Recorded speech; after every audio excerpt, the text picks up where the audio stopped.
वो मेरे भाई को शहजादा बोलते हैं। मैं उनको बताना चाहती हूँ, ये शहजादे 4000 किलोमीटर पैदल चले हैं।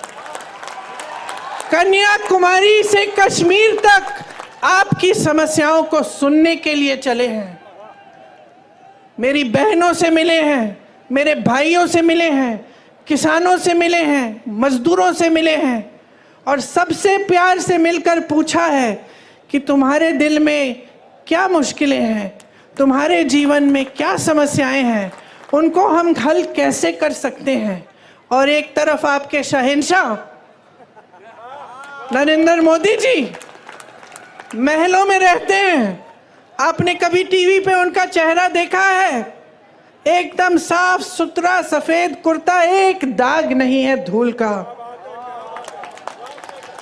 एक बाल इधर से उधर नहीं हो रहा है। वो कैसे समझ पाएंगे आपकी मजदूरी, आपकी खेती? कैसे समझ पाएंगे? कैसे समझ पाएंगे कि आप किस दलदल में धंसे हुए हो? महंगाई से आप दब चुके हो, हर तरफ महंगाई। मेरी बहनें, मिट्टी के का तेल आज कितने का है? सब्जी खरीदने जाती हो, मिलती है क्या? तुम भाव क्या है उसका? पेट्रोल डीजल का दाम क्या है? मेरे किसान भाइयों, किस तरह से गुजारा कर रहे हो? खेती के हर सामान पे जीएसटी है, हर सामान महंगा हो चुका है।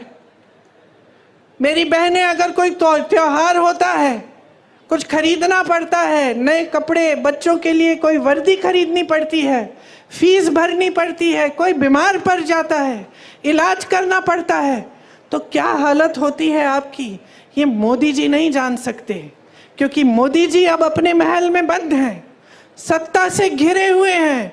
उनके आसपास जितने भी लोग हैं उनसे डरते हैं, उनको कोई कुछ कहता नहीं है, और अगर कोई आवाज उठा भी ले तो उस आवाज को दबाने की कोशिश होती है। आज उनको ये नहीं पता है कि आप कितनी समस्याओं से जूझ रहे हैं। मैंने सुना है कि गृह मंत्री जी के संसदीय क्षेत्र में 16 प्रत्याशी ऐसे ही बैठ गए चुनाव से पहले।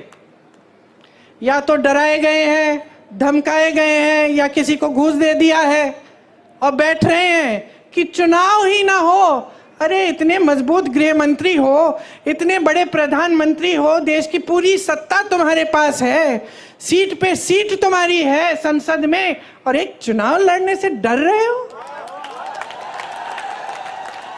किस बात का डर है? खड़ा करिए 100 प्रत्याशियों को, हराइए उनको।